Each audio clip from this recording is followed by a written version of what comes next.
Today we are doing joint venture. Joint venture बेटे एक ऐसा बिजनेस है जिसमें दो ऑर्गेनाइजेशंस इन्वॉल्व होते हैं। सपोज़ कोई भी यहाँ पर इन्वॉल्व हो सकता है, एक प्राइवेट बिजनेस है, एक गवर्नमेंट कंपनी है। दोनों का जो टारगेट है, जो पर्पज़ है, वो पर्पज़ सेम है। तो दोनों क्या करती हैं, मार्केट को एक्सटेंड करने के लिए अपने रिसोर्सेज को पूल कर लेती हैं।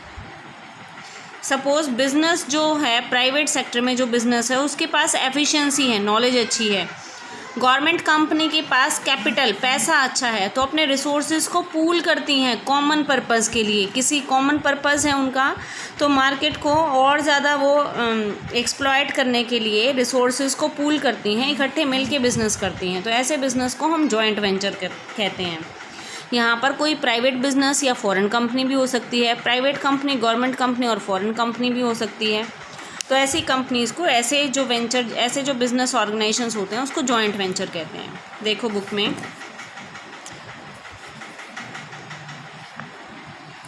अ joint venture refers to joining together of any two business for a common purpose. Common purpose है तो वो जॉइंट हो जाते हैं for mutual benefit. These two organizations may be private, government owned or a foreign company. Clear? Joint venture may be either long term or short term duration. किसी भी time period के लिए ये हो सकता है। The alliance help expand business. ये जो alliance है, ये जो इकट्ठे होते हैं, ये इकट्ठे होके क्या हेल्प होती है उनको, अपने बिजनेस को एक्सपेंड कर सकते हैं। डेवलप न्यू प्रोडक्ट्स, इनोवेशन कर सकते हैं, नए प्रोडक्ट को इन्वेंट कर सकते हैं। और वेंचरिंग इनटू न्यू मार्केट, किसी न्यू मार्केट में भी एक्सटेंड कर सकते हैं अपनी नई मार्केट, किसी दूसरी कंट्री में, पर्टिकुलरली इन अनदर कंट्री, किसी दूसरी कंट्री में अपना बिजनेस शुरू कर सकते हैं। अ joint venture involve sharing in of share capital, या तो अपनी शेयर कैपिटल को शेयर करते हैं, पूल करते हैं, टेक्नोलॉजी पूल करते हैं, human resources, risk and reward in the formation of new entity. Capital को मिक्स करते हैं, या टेक्नोलॉजी को शेयर करते हैं, या ह्यूमन रिसोर्सेज को शेयर करते हैं, और एक न्यू एंटिटी, एक न्यू एंटरप्राइज बनाते हैं। The right to control and manage the business is also shared among the parties involve. In India there are no separate laws for these joint ventures except for capacity to contract under the law. Law के according जो contract है, वो contract ही इसको run करेगा कि दोनों entities के बीच में क्या कॉन्ट्रैक्ट हुआ है।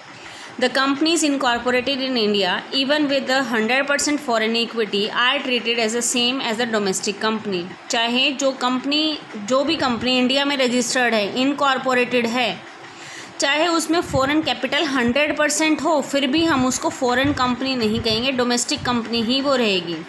तो वेंचर हो गया, कैपिटल कहाँ से आई है, इक्विटी कहाँ से आई है, फॉरेन से, लेकिन कंपनी जो है वो इंडिया में रजिस्टर्ड है, तो ये डोमेस्टिक कंपनी ही कहलाएगी, इसको हम फॉरेन कंपनी नहीं कहेंगे।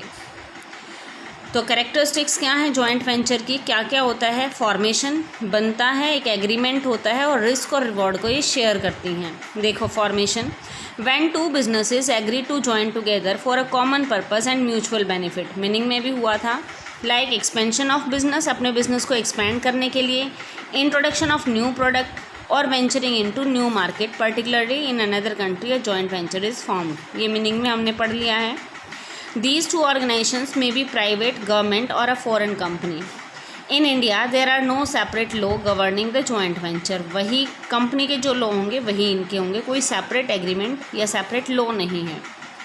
एग्रीमेंट होता है, next feature is the joint venture is based on the memorandum of understanding signed by both the parties containing various terms and condition. अपने कॉमन पर्पस के लिए क्या क्या वो शेयर करना चाहते हैं, क्या किन टर्म्स एंड कंडीशंस पर वो एग्री हुए हैं, ये सारा एग्रीमेंट में नोटेड होता है।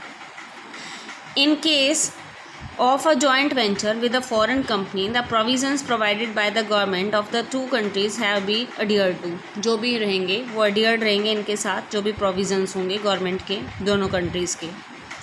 Next is risk and reward. The risk and reward of the business are shared among the parties on the basis of pre-decided terms and conditions. जो भी agreement हुआ है उसी में share करेंगे। तो फॉर्मेशन होगी, किस लिए फॉर्मेशन होती है, न्यू प्रोडक्ट के लिए, नई मार्केट के लिए, एग्रीमेंट के थ्रू इसका अराइज होता है, और रिस्क और रिवार्ड को ये शेयर करते हैं। ठीक है, नेक्स्ट आर द बेनिफिट्स। क्या बेनिफिट्स होंगे इससे, दोनों एंटरप्राइजेस के बेनिफिट्स होते हैं, जो भी दोनों एंटरप्राइजेस यहाँ पर आएंगी, जॉइंटली हैंड जॉइन करेंगी। First is establishment brand name. एक कंपनी का ब्रांड नेम वेल एस्टेब्लिश्ड है, वेल नोन है, पॉपुलर है, तो उसी ब्रांड नेम का फ़ायदा दूसरी कंपनी को भी मिल जाता है। The established brand name of the business partner benefit the joint venture as there is a ready market waiting for the product to be launched and a lot of investment in developing a brand name for the product or even a distribution system is saved in the process. Next is increase resources and capacity. जब इकट्ठे होते हैं, capital मिलाएंगे तो एक बड़ी capital हो जाएगी। टेक्नोलॉजी एक के पास है, एक के पास अच्छी स्किल्स हैं, तो दोनों मिलके रिसोर्सेज उनके बढ़ जाएंगे। The resources and capacity of the new business increases as the financial and human resources. Human resources भी और फाइनेंशियल मतलब कैपिटल भी of the different businesses are pooled किए हैं, उन्होंने शेयर किए हैं। This enabled the joint venture company to grow and expand more quickly and efficiently by dealing with market challenges and taking advantages of the new opportunities. Next is access to the new market, पता लगाना, पहुँच होना, access to the new market and distribution networks। अपने distribution network को extend कर सकते हैं, नई markets को find out कर सकते हैं, कौन से country में हमारी demand है, उस country में हम उस country की domestic company के साथ मिल के अपने business को expand कर सकते हैं। As a joint venture with the foreign companies open up a vast growing market worldwide। मतलब एक इंडियन कंपनी है, इंडियन कंपनी को फॉरेन कंट्री में मार्केट रिसर्च करनी है, फॉरेन कंपनी में जाना है, ठीक है। तो फॉरेन कंट्री में जो कंपनी होगी उस कंपनी के साथ कोलैबोरेशन कर लेंगे, जॉइंट वेंचर एस्टेब्लिश करेंगे, तो वहाँ की मार्केट का बेनिफिट हमें भी मिलेगा। एक्सेस टू टेक्नोलॉजी, एक कंपनी के पास टेक्नोलॉजी है, दूसरी के पास मैन पावर अच्छी है या नेचुरल रिसोर्सेज अच्छे हैं, तो वो भी पूल करेंगे तो दूसरी कंपनी को टेक्नोलॉजी मिल जाएगी। Since an access to technology of the advance nature is readily provided by the business partner, it saves a lot of time, energy and investment of the collaborating business. सहयोग करने वाले, cooperating जो pool करते हैं resources को, दे businesses. As they do not need to develop their own technology, advanced techniques of production lead to superior quality product at the lower cost. Next is innovation, creation को बढ़ाना, creativity, new product का पता लगाना। Innovations are made as a joint venture. It allows business to come up with the something new and creative for the same market because of new ideas and technology. And next is the low cost of production. जब मिल के काम करेंगे, resources को pool करेंगे, तो अलग अलग cost नहीं आएगी, कॉस्ट एक ही आएगी, कॉस्ट दोनों में शेयर हो जाएगी, तो दोनों के हिस्से कम कॉस्ट आएगी। The joint venture have to reap advantages of the low cost of raw material and labour, technically qualified workforce, management professionals, excellent manpower in different cadres like lawyers, chartered accountants. तो ये सबको अलग अलग नहीं रखना पड़ेगा, एक ही बार एक ही लॉयर अपॉइंट करेंगे, एक ही चार्टर्ड अकाउंटेंट, एक ही engineer, scientist at a much lower cost than the prevailing in their home country, जो भी उनकी होम कंट्री में अवेलेबल है। तो इस तरह से हमारी जो कॉस्ट है वो कम आ जाएगी। तो जॉइंट वेंचर्स के ये बेनिफिट्स हमें यहाँ पर मिलेंगे।